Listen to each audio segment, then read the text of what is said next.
Full story, I gave my stepmom a Mother's Day gift, then saw her face as she realized what it meant. You know that feeling when you give someone a gift and it feels perfect? Mine was perfect for tearing her world apart. I watched my stepmom's face that Mother's Day, and the look that washed over it when she realized what my gift really meant. That's a memory I'll never forget. When my dad married Cassandra, I was only 11. It had been 13 agonizing months since Mom died. Melanoma, they said. It spread faster than anyone could have imagined. One day, she was complaining about a headache, and 82 days later, I was standing at her grave, wearing a black dress with the tag still on, my heart utterly shattered. Dad waited exactly a year, not a day more, not a day less, before he brought Cassandra home. She worked at his investment firm, in client relations. Perfect teeth, blonde hair that never seemed to move, even in a hurricane. She was the kind of woman who wore high heels to a backyard barbecue, just to prove a point. She makes me happy again, Emily, Dad explained, his voice gentle, but with an underlying firmness that left no room for argument. I need you to try. So I tried. I tried so hard. I helped Cassandra move in, carrying box after box of designer shoes to the closet where Mom's worn gardening clothes used to hang. I nodded politely when she rearranged our furniture, replacing our cherished family photos with cold, abstract art she claimed opened up the space. I even managed a brittle smile when she transformed Mom's vibrant vegetable garden into a stark meditation patio. Because, as she put it, growing your own food is just so provincial. For 3 long years, I performed the role of the grateful stepdaughter. I attended her corporate events, wearing the expensive dresses she picked out for me. I tolerated her friends who would coo about how mature I was for a 14-year-old, completely oblivious to the pain simmering beneath my polite facade. I buried my grief deep, hidden behind perfect grades and a smile that never quite reached my eyes. Dad didn't seem to notice when I stopped laughing. He was too busy, too wrapped up in Cassandra's bustling social calendar, the new clients she brought in, their couples' retreats, and their exclusive wine club memberships. Meanwhile, I slept with Mom's favorite sweater clutched tight under my pillow every night, until even that last faint scent of her was gone. Cassandra did try, in her own way, I suppose. She bought me extravagant birthday gifts, always the kind of things she would want, never anything I'd truly asked for. She hosted elaborate dinner parties, introducing me to important people as our daughter, though they never remembered my name the next time. She even started a college fund for me, making sure everyone within earshot knew all about her incredible generosity. But when I got my period for the first time, it was Google that taught me what to do.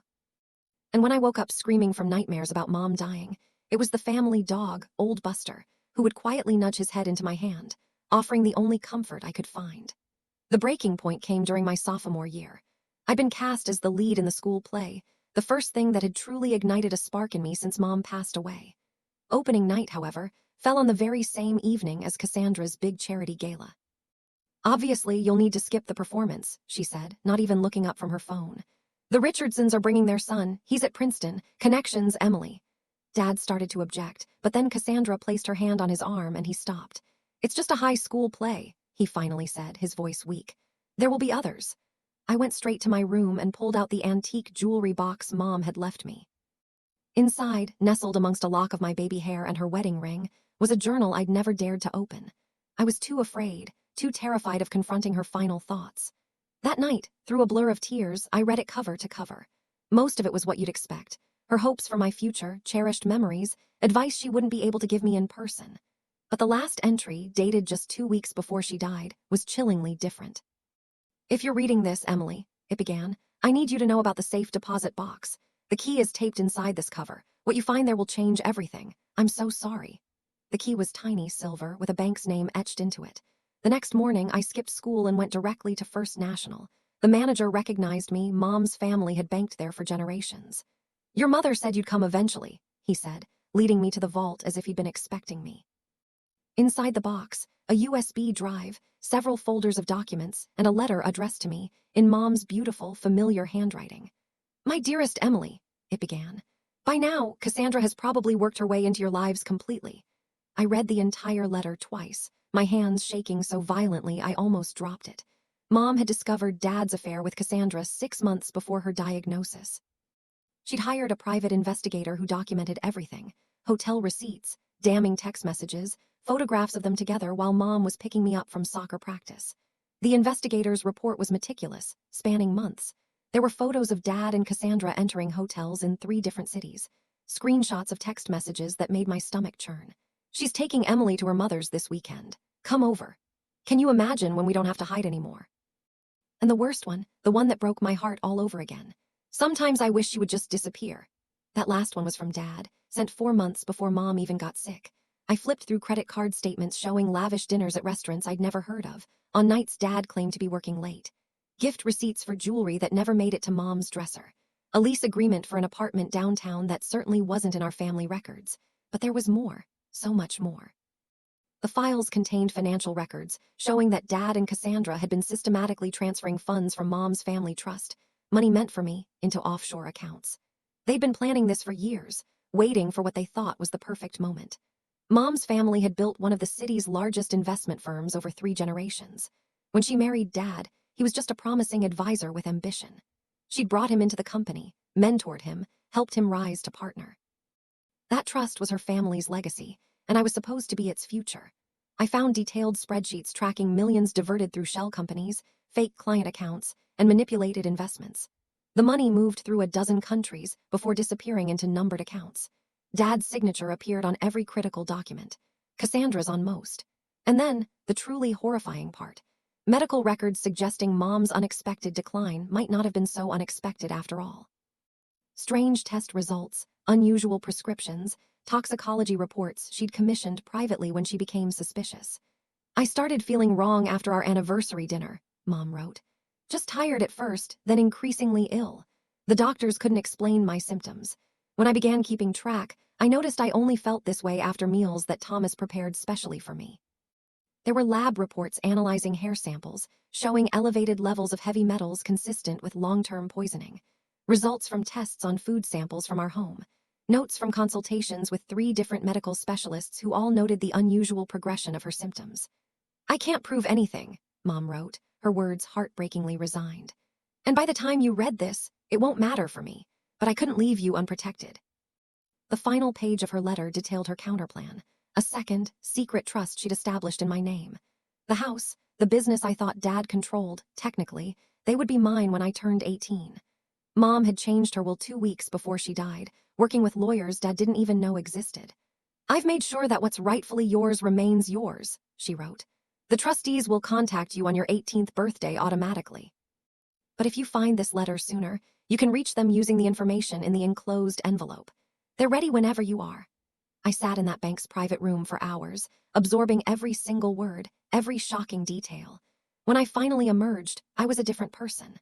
The overwhelming grief and confusion that had defined me for 3 years had crystallized into something harder, something focused. I didn't confront Dad immediately. I didn't run away or call the police. I did something far more frightening. I became the perfect daughter. For the next 2 years, I performed flawlessly. I excelled in school, joined every club Cassandra suggested, attended every mind-numbing corporate function. I wore the right clothes, said the right things, and never, ever let them see what I knew.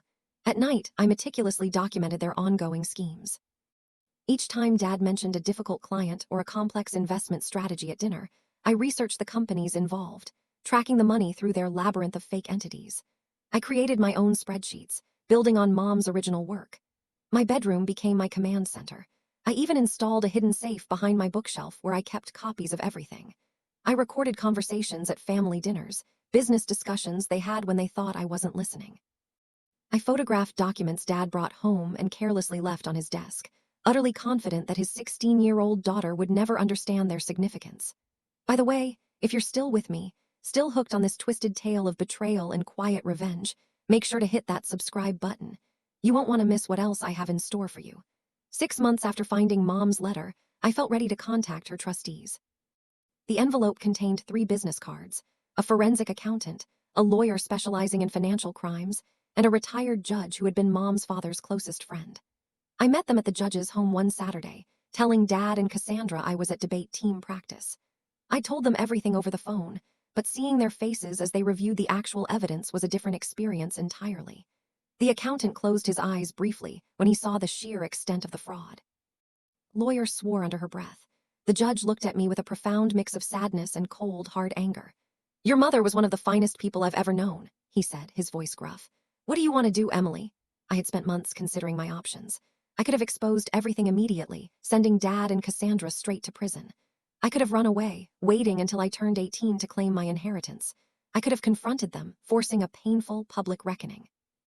Instead, I chose the path Mom had started, methodical, precise justice. I want to learn everything, I told them. About the business, about finance and law, and how to run a company. I want to be ready when I take it all back. The judge nodded, completely unsurprised.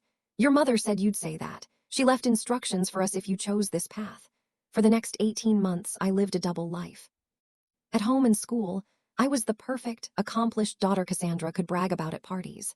But 3 evenings a week, I slipped away to study groups and volunteer work that were actually intensive training sessions with my secret team. The forensic accountant taught me how to read complex financial statements, detect hidden fraud, and understand the intricate web of transactions that kept the family business running. The lawyer educated me on corporate law, contracts, and the specific legal frameworks that would eventually allow me to seize control. The judge introduced me to his contacts in banking, investment, and regulatory bodies, influential people who had respected Mom and were utterly disgusted by what had happened to her company. Meanwhile, I worked closely with Mom's lawyers, meticulously preparing everything. The trust, the evidence, the plan. I graduated high school at 16, a full year early. Dad and Cassandra were thrilled. Their prodigy, heading to Yale early with a full scholarship. What they didn't know was that I'd also been taking online business and finance courses, learning everything about Dad's company, about the accounts they thought were hidden. We're so proud of you, Dad said at my small graduation party, just family and a few of their close friends, no one from my school, no one who really knew me. You've exceeded all our expectations, Cassandra added, her arm possessively around my shoulder for the photographer they'd hired. Yale early admission. The board is already excited about your future with the firm. I smiled and thanked them, knowing that in less than 2 years I would own that board.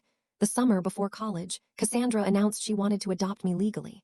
You're my daughter in every way that matters, she said, touching my cheek during a lunch at her favorite overpriced restaurant. Let's make it official before you go to college. I studied her face, searching for any sign of genuine emotion. There was a certain tension around her eyes, a calculating glance at Dad before she returned her gaze to me. This wasn't about love. This was about securing her position. An adopted daughter would strengthen her claim to the family business should anything happen to Dad. I smiled and hugged her, whispering that nothing would make me happier. We should celebrate, Dad said, already signaling for the check. Maybe a weekend in the Hamptons. We could invite the Prestons. Their son is at Harvard Law. That sounds perfect, I replied, my mind already sifting through the file I'd compiled on the Prestons' failing software company and the mysterious infusion of cash it had received from one of Dad's shell corporations just last year. That night, I called an emergency meeting with my trustees. We gathered in the judge's book-lined study after I told Dad and Cassandra I was spending the night with a friend to celebrate graduation. They want me to sign adoption papers, I explained. I need to know if that affects our plan. The lawyer spread documents across the mahogany table. Actually, this could work in our favor. The adoption process requires financial disclosures. We'll get an updated picture of their assets, and it changes nothing about your mother's trust. That's ironclad. How close are we? I asked, my heart hammering. The accountant adjusted his glasses. We've documented 67% of the missing funds, traced them through 4 countries to accounts we can identify. It's more than enough for criminal charges. And the evidence about your mother's illness? The judge asked gently. This was the hardest part for me. The horrifying possibility that Dad had not just betrayed Mom, but actively poisoned her. The medical experts we'd consulted couldn't definitively prove murder, but the pattern was suspicious enough for a serious investigation. We keep that separate for now, I decided. One battle at a time. As I prepared to leave, the judge handed me a small, wrapped package. Your mother left this with specific instructions to be given to you when you were ready to move forward. Inside was a vintage Montblanc pen that had belonged to my grandfather. She used this to sign her first major acquisition, the judge explained. Said she wanted you to have it when you were ready to take back what's yours. I carried that pen with me everywhere after that night. A talisman, a promise. 2 weeks later, Mother's Day arrived. Cassandra had always made a big production of it. Expensive brunches, professional photographers to document her mother-daughter bond for social media. This year, she planned an elaborate garden party for 30 of their closest friends. The adoption announcement would be the centerpiece. I spent the week before carefully preparing my gift, working late into the night in my room, compiling documents, organizing evidence, crafting the perfect presentation. The irony wasn't lost on me. This was, truly, the most thoughtful gift I'd ever created for her. The morning of the party dawned sunny and mild. Perfect weather for Cassandra's carefully orchestrated event. The caterers arrived at 7. followed by florists, event planners, and a small army of staff transforming our backyard into an elegant venue that looked nothing like the wild, beautiful garden Mom had loved.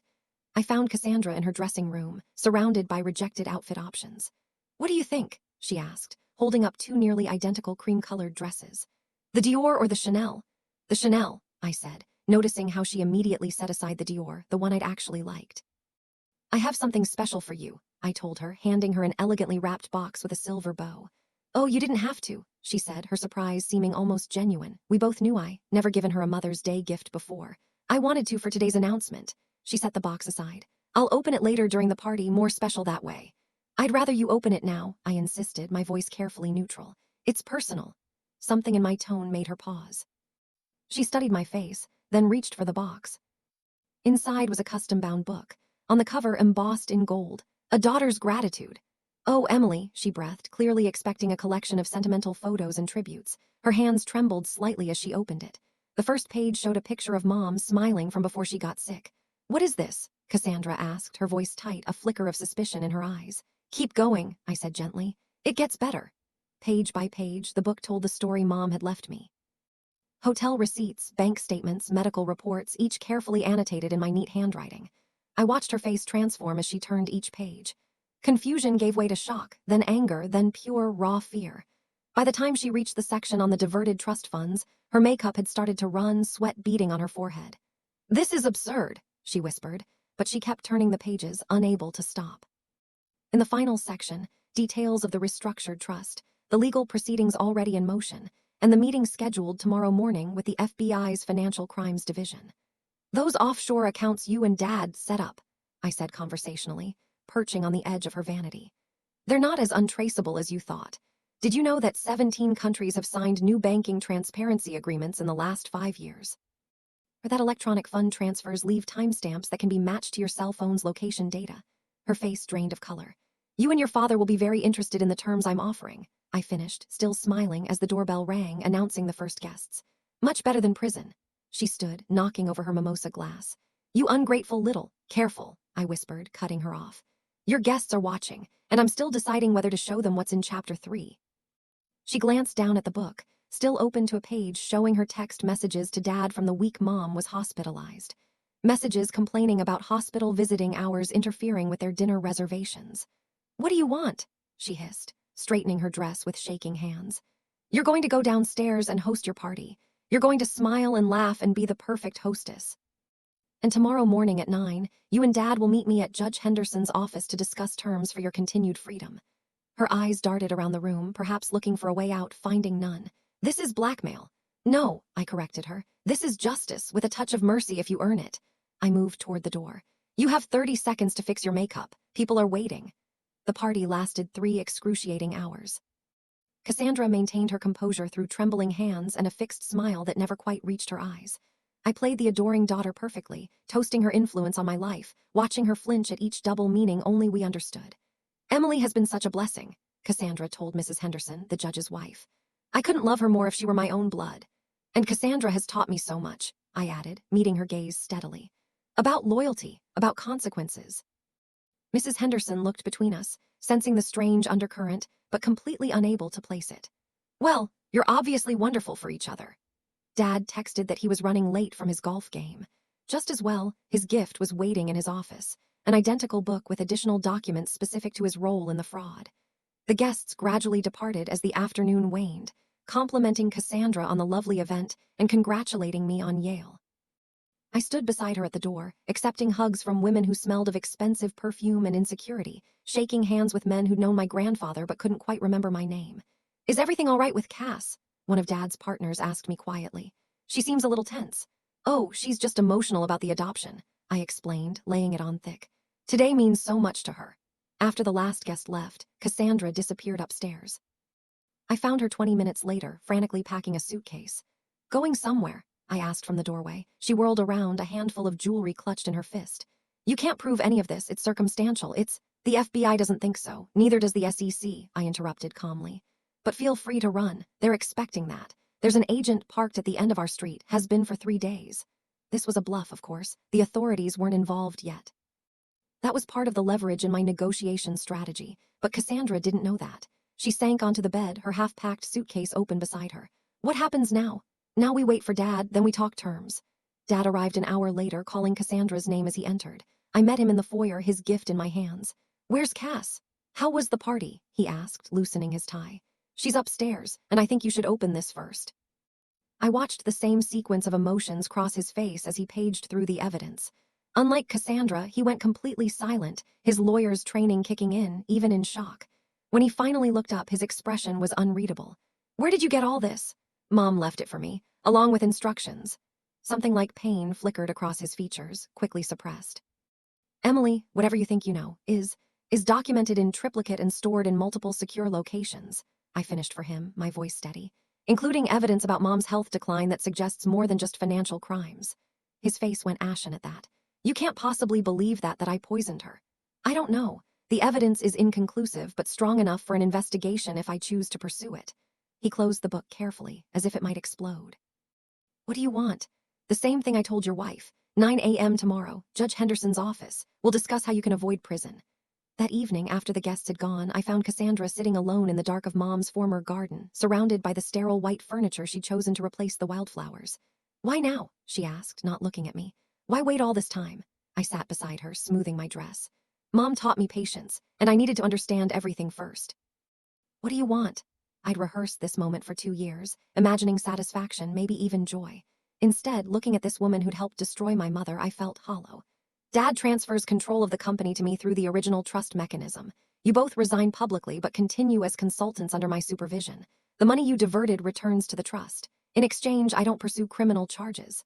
She laughed bitterly. You're 16. You can't run a company. I'm almost 17 with a team of Mom's trustees who have been waiting for this day, and I've been training for it half my life. Dad's heavy footsteps approached across the patio. Cassandra's fingers dug into the armrests. He'll never agree. I stood, straightening the necklace Mom had left me. He already has. Check your phone. While we'd been talking, Dad had found his own copy of my Mother's Day gift. His message to Cassandra was just 3 words. She knows everything. Dad joined us on the patio, his face haggard in the fading light. You didn't have to do it this way, he said quietly. You could have come to me directly. Like Mom did, I asked, my voice cutting. When she confronted you about the affair 4 years ago, or when she questioned the trust disbursements, how did those direct conversations work out? He had no answer for that. The company isn't just numbers on a spreadsheet, he tried instead. It's relationships, client trust. If you force us out, the damage could be already mitigated, I interrupted. Mom's original team is ready to step in. Most of them never trusted you anyway. They stayed out of loyalty to her memory. Cassandra glared at him. You said they were all loyal to you, that you'd secured their support. He lied, I told her, my gaze unwavering. Like he lied about the prenup you signed, the one with the infidelity clause that leaves you with nothing if you divorce. Her head snapped toward him. What prenup? The one I have a copy of, I said, along with evidence of your continued affair with Ryan Donahue from legal. Did you really think those hotel charges wouldn't show up in the expense audits? The color drained from her face. Dad looked confused, then furious as understanding dawned. You told me that was over, he growled. It is, she insisted, but her eyes darted away from his. Emily is manipulating you. Actually, that's your specialty, I said, standing. I prefer direct approaches. 9 a.m. tomorrow. Don't be late, and don't try to leave town. I have people watching the house. I left them on the patio, their angry whispers following me inside. In my room, I called Judge Henderson to confirm our meeting, then emailed the full dossier to my trustees with instructions to release it to authorities if I didn't check in by noon the next day. Sleep didn't come easily that night. I lay awake, listening to their muffled arguments down the hall, the occasional sound of something breaking, a door slamming. Around 3 in the morning, I heard a car start and drive away. By dawn, the house was silent. I dressed carefully for the meeting. A conservative suit Mom had bought me for my first academic competition, her pearl earrings, minimal makeup. Professional, serious, older than my years. When I came downstairs, I found Dad alone at the kitchen island, staring into a coffee cup, still wearing yesterday's clothes. Where, Cassandra? I asked, though I already suspected. Gone, he said flatly. Took her jewelry and her car, left her phone so she couldn't be tracked. I'd anticipated this contingency. That complicates things but doesn't change them. She's not the primary stakeholder anyway. He looked up, his eyes red-rimmed and hollow. You look like her, he said unexpectedly. Your mother when she was fighting for something. The comparison both warmed and pained me. We should go. The judge doesn't like tardiness. The meeting was brief but comprehensive. Dad, stripped of his usual confidence, signed every document placed before him. Power of attorney, transfer of voting rights, resignation letter. Judge Henderson guided him through each step, his voice neutral, but his eyes cold. You understand that these terms are conditional on your cooperation with the financial recovery team. Any attempt to conceal assets or obstruct the process will trigger the criminal complaints we've prepared. Dad nodded mechanically. And the company announcement will follow the script provided, citing family succession planning and a desire to honor Catherine's legacy as reasons for the transition. Another nod. Sign here, and here, initial these pages. When it was done, Judge Henderson slid a final document across the table. This stipulates that you will not contact Amelie directly except through approved channels until she turns 18. All communication goes through my office or the trustees. Dad's head snapped up. What? That's my daughter. You can't sign it, I said quietly, or I release the medical evidence. His hand shook as he signed the paper. When he set down the pen, Mom's Montblanc that I'd brought specifically for this purpose, his shoulders slumped with a finality that made him look suddenly old. Can I at least explain? He asked, his voice barely audible. I've read all your explanations, I replied. In your emails to Cassandra, in the memos justifying the transfers, in the statement you prepared for the board last year evaluating me as a potential future figurehead with limited actual authority. I think I understand perfectly. Judge Henderson ended the meeting, informing Dad that a car was waiting to take him to a hotel. He would be permitted to return to the house next week to collect personal belongings under supervision. As Dad stood to leave, he paused beside my chair. Your mother would be proud, he said, and I couldn't tell if he meant it as a compliment or an accusation. I know, I answered simply. 2 months later, I sat at the head of the conference table in what had been Dad's office. The company transition had been announced as a family succession plan, celebrated with press releases about the youngest female CEO in the industry. Dad remained as a figurehead, controlled by ironclad contracts that monitored his every financial move. He'd kept the house, his social standing, and avoided prison. In return, I received what was rightfully mine, plus his complete submission to quarterly reviews where I examined every aspect of his professional life.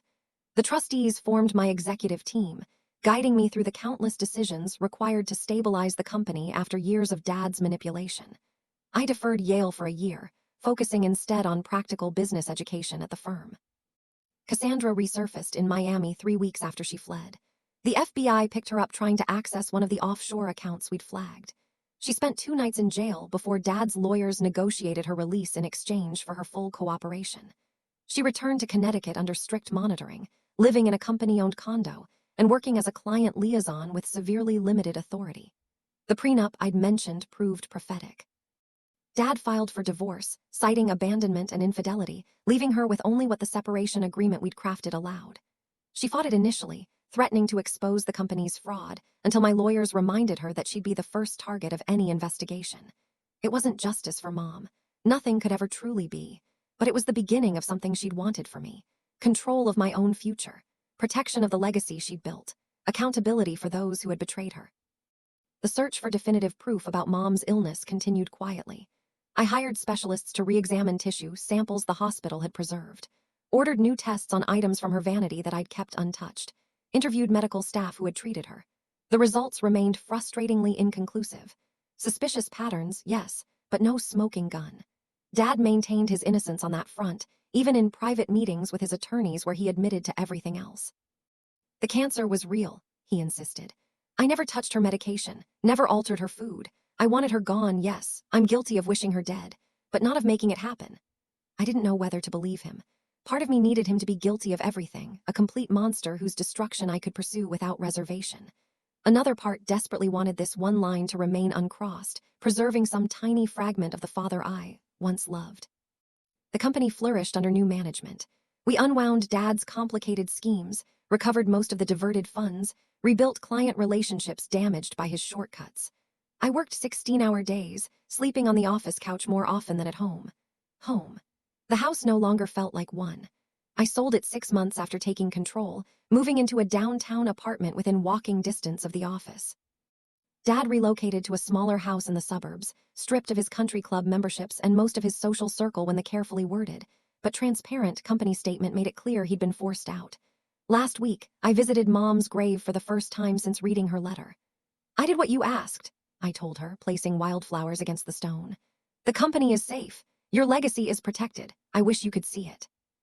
As I turned to leave, I noticed a familiar figure watching from a distance. Cassandra clutching a small bouquet of her own. Our eyes met across the cemetery. She didn't approach but nodded once, a subtle, almost imperceptible gesture before walking away. Some lessons take years to teach. Some gifts keep giving long after they're opened. Every Mother's Day since then, I send Cassandra the same thing. A single photograph of Mom, smiling in her garden with a note that reads, "Thinking of you today."